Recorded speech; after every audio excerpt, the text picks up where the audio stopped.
Oi, gente, sejam muito bem-vindos a mais um vídeo aqui do Café com Mistério. Se você não é inscrito, já aperta o botão aí, já se inscreve no canal pra não perder nenhum vídeo, tá? Deixa o like, já me ajuda demais também aqui na divulgação e também ativem as notificações. Lembrando que se você perdeu algum vídeo ou é novo, chegou agora, tem a playlist completa aqui de todos os casos, né, de tudo que eu já vim mostrar aqui pra vocês, tá? Vou deixar aqui na descrição todas as playlists pra vocês conseguirem acompanhar.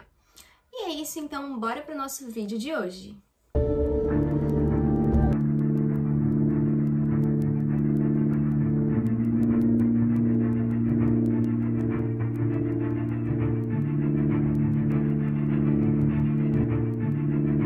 O caso que eu vou contar pra vocês hoje é sobre a Rodovia das Lágrimas, que é um trecho de rodovia mais perigosa e misteriosa que tem no Canadá.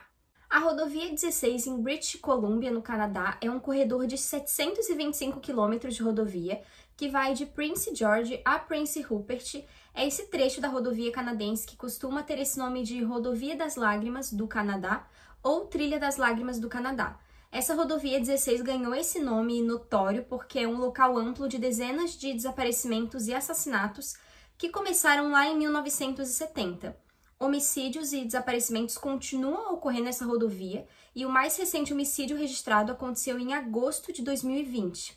A maioria dos assassinatos e homicídios neste período permanecem sem solução, tornando esse mistério ainda mais intrigante, né, e perturbador. Existem muitos fatores, problemas e elementos estranhos que são associados a esse mistério. A paisagem ao longo da rodovia ela é descrita como bela, né, com montanhas e florestas, mas em contraste ela tem um clima brutal, com trechos muito solitários, onde um viajante pode não ver outra pessoa, carro ou cidade por horas, por exemplo. A pobreza também é outro fator-chave nesse local. Tem várias cidades e comunidades empobrecidas sentadas ao longo da rodovia, então isso acaba resultando em muitas pessoas pegando carona, né, ao longo da rodovia. E as vítimas são quase exclusivamente mulheres, sendo a maioria mulheres nativas, o que também leva a muitas teorias e especulações.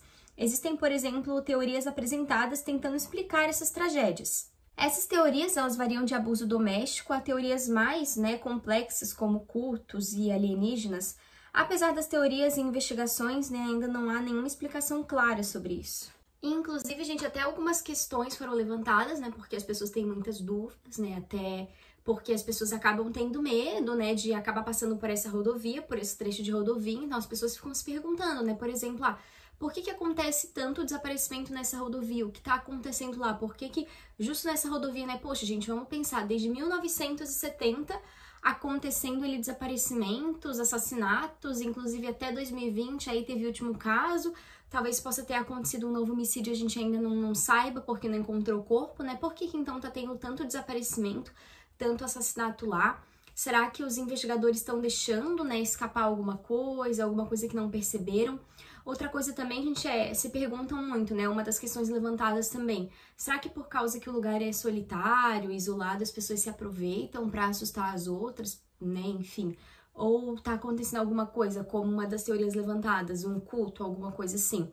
Outra questão também que levantam bastante é porque a maioria das vítimas são mulheres, principalmente mulheres nativas, mulheres indígenas, né?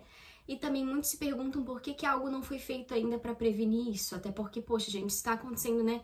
Até 2020 foi o último caso, quem sabe ainda aconteça. Então, qual a causa mais provável que pode ser feito, né? O que pode ser feito para prevenir isso, né? E por que ninguém ainda fez uma ação para prevenir que novos assassinatos, novos desaparecimentos aconteçam, né, naquele trecho. Inclusive, um repórter que fez um artigo sobre a rodovia, ao descrever a rodovia 16, disse, entre aspas, a atmosfera parecia adequada para uma história que parecia arrancada de um romance de mistério de assassinato corajoso, exceto que este era um verdadeiro crime e luto real.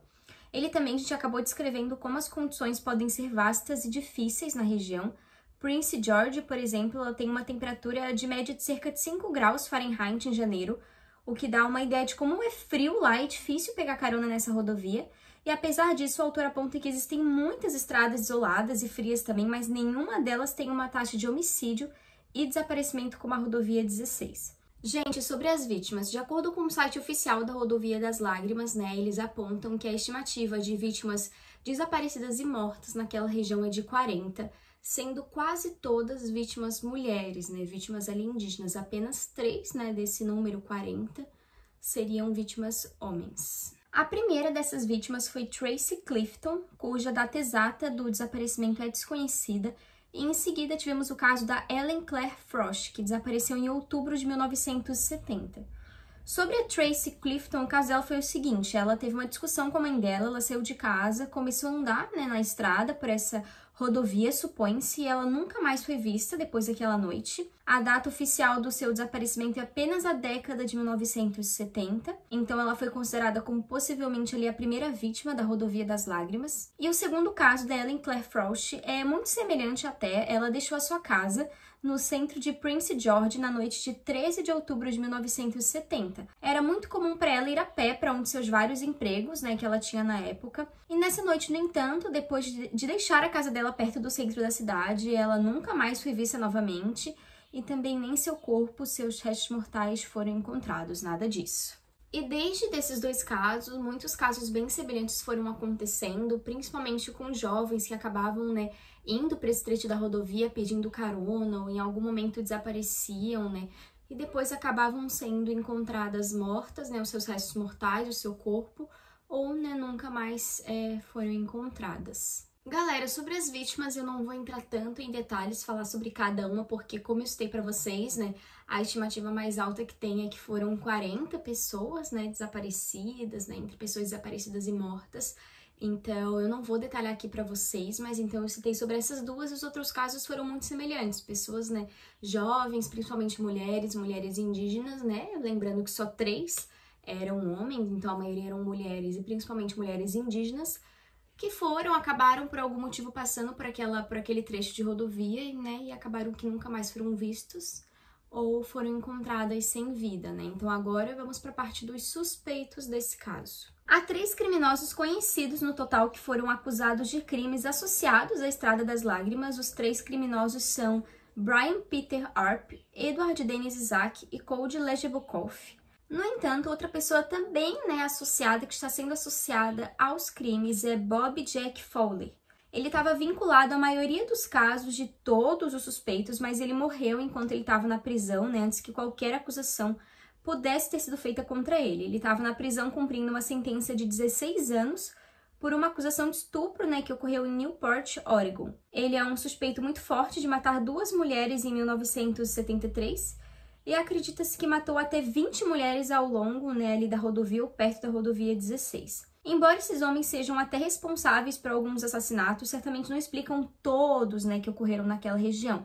Então, deixando a possibilidade aí de ser outro serial killer, outro assassino que tá ativo na área também, ou uma união de todos, não se sabe. Então, gente, qual o verdadeiro motivo desse caso intrigar tanto? Porque, assim, gente, dessa estimativa que aquele site oficial fez das 40 vítimas, algumas, tiveram justiça, algumas foram descobertas, inclusive esses suspeitos que eu falei pra vocês, esses criminosos, eles foram ali considerados culpados de alguns desses crimes, mas não de todos. Não tem provas que eles tiveram ligação com todos. Então, poxa, um serial killer tirou a vida de um, outro tirou a vida de outro. Então, por que naquela região? Por que naquela região tem tanto desaparecimento? Então, o que intriga é, será que eles se uniram porque o que pode se pensar é que tem mais de uma pessoa agindo naquela região para sequestrar essas pessoas, para tirar a vida dessas pessoas. Mas eles estão unidos, trabalhando juntos, ou eles pensaram igual? Por exemplo, aquela região é solitária, tem muita mulher, que o principal alvo deles são mulheres e mulheres indígenas, mulheres pobres, que moram em comunidades. Então, será que eles viram muitas vítimas possíveis naquela região, Então, acabaram que cada um pensou igual. Então, não dá pra saber, gente. Não dá pra saber se é uma união de serial killers ou se realmente todos estão pensando da mesma forma, que aquilo é um lugar muito bom para sequestrar e tirar a vida de pessoas. Então, não tem como saber, porque a polícia, não tem provas de que esses criminosos são responsáveis por todos esses crimes ou se tem mais criminosos aí. Então, o que faz pensar é que parece que é uma série de serial killers agindo juntos, não dá pra entender o que acontece naquela região. Gente, eu também não vou detalhar pra vocês todas as vítimas feitas nessa rodovia, porque a estimativa é de 40, Então não tem como eu detalhar todos os casos, mas os casos são bem semelhantes a esses que eu comentei com vocês. Então a maioria das vítimas eram jovens, mulheres, principalmente mulheres indígenas, que acabavam, né, pegando, né, indo naquele trecho daquela rodovia e desaparecendo ou encontradas, né, acabavam sendo encontradas mortas depois.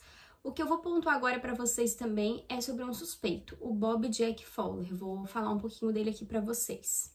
Ele nasceu no dia 12 de junho de 1939 e vivia se movendo entre Flórida, Iowa, Louisiana, Texas, Oregon, Carolina do Sul, Arizona, Tennessee, estado de Washington e Colômbia Britânica. Ele acumulou uma longa ficha criminal nos Estados Unidos, incluindo tentativa de homicídio, agressão sexual, sequestro, tentativa de estupro e agressão. E se o Bob visse algo que ele queria, ele pegaria, independentemente das consequências. Um dos casos ligados ao Bob foi da Colleen McMillan. Ela desapareceu em agosto de 1974, aos 16 anos.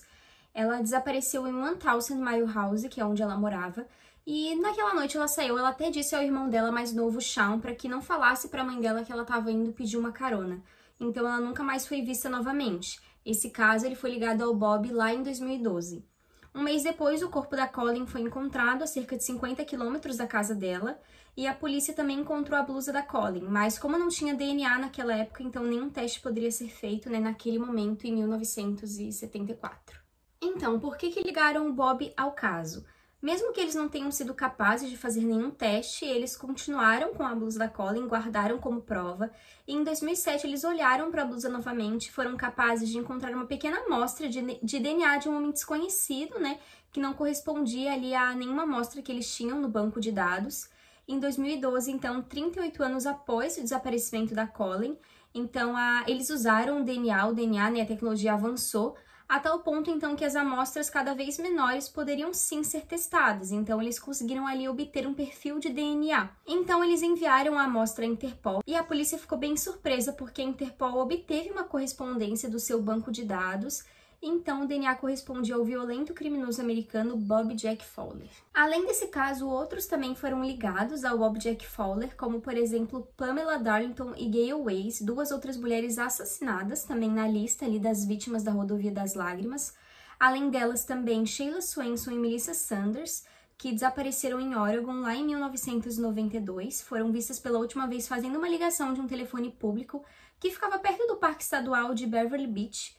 Seus corpos foram encontrados 6 meses depois. E também em janeiro de 1995, Jennifer Easton e Cara Leas foram vistas caminhando pela última vez em Newport, em Oregon. Seus corpos foram estrangulados e encontrados 1 mês depois. Esses casos também acabaram sendo ligados ali ao Bob. A polícia tem a convicção aí de que o Bob tirou a vida de cerca de 20 pessoas, matou aí cerca de 20 pessoas. Ele até foi considerado como um frio e calculista serial killer Ted Bundy. Mas, gente, lembrando que o Bob, ele morreu antes dele realmente ser acusado por um desses crimes, então ele nunca chegou a ficar preso por assassinato, ele ficou preso por agredir sexualmente, né, uma mulher. Então, mas até na época, gente, que ele estava preso, estava na cadeia, aconteceram casos na Rodovia das Lágrimas, então a polícia tem certeza que ele não operou sozinho na rodovia, até porque não tem como ele ter operado sozinho na rodovia. E as 20 vítimas, né, que eles acham que ele matou não foi só na rodovia, mas foi um total ali das vítimas que ele fez ao redor das cidades que ele passava. Então a gente sabe que ele não atuava sozinho, às vezes atuava por ele, mas a polícia tem certeza ali que na rodovia, enfim, tem outras pessoas, outros serial killers, alguma coisa tá acontecendo que ele não era o responsável, né, totalmente responsável por todos os crimes realizados ali, até porque já foi registrado que quando ele estava na cadeia ou até em outras cidades aconteceram crimes ali ainda. Gente, também não vou vir falar de todos os suspeitos, né, pra não ficar também uma coisa bem extensa, mas também optei por falar dele porque ele já tem também esse histórico bem violento, então escolhi esse suspeito para poder falar para vocês, para falar um pouco das vítimas ali, né, que foram ligadas a ele, também pelo fato principal de que ele não foi pra cadeia por isso, ele morreu, ele faleceu antes de ser realmente culpado, né, ligado a um crime, né, então isso é um fato bem interessante, porque acaba que até mesmo a família, né, não sente que a justiça foi realmente feita, que ele pagou pelo crime de ter tirado a vida de alguém ou de várias pessoas, né, então por isso que eu quis contar dele também pra vocês, até pra vocês saberem um pouco mais sobre ele, quais casos foram ligados a ele, e também, infelizmente, ele não cumpriu ali a pena dele e nunca vai cumprir, né. Esse foi o vídeo de hoje, gente, espero muito que tenham gostado, é uma história que me intrigou bastante, desde o primeiro momento ali que eu ouvi falar sobre ela, eu já fiquei intrigada pra saber o que tá acontecendo, porque que, né, tá acontecendo tanto desaparecimento lá, e principalmente de mulheres indígenas. Será que esses serial killers, essas pessoas veem um ponto fraco nelas, realmente uma possível vítima, né? Então, é curioso de se entender, que nem eu falei lá no início, se estão agindo juntos ou se cada um tá pensando a mesma coisa. Ali é um lugar possível de fazer várias vítimas, né? Porque já teve tantas vítimas lá, tantas vítimas mortas e desaparecidas. Então, eu trouxe por isso, então vou ficar muito feliz que vocês coloquem aqui as teorias de vocês, se acham que é isso, se acham que existe algum culto, que teoria aí vocês acreditam, que teoria tiraram do vídeo de hoje, tá? Vou ficar muito feliz que deixem aqui. Se inscrevam no canal, tá? Ativem as notificações pra não perder nenhum vídeo. Meu Instagram aqui, tá? Que por lá vocês sempre podem me acompanhar. E não esqueçam de deixar aquele like que me ajuda demais, tá? É isso, gente. Vejo vocês na próxima. Até lá!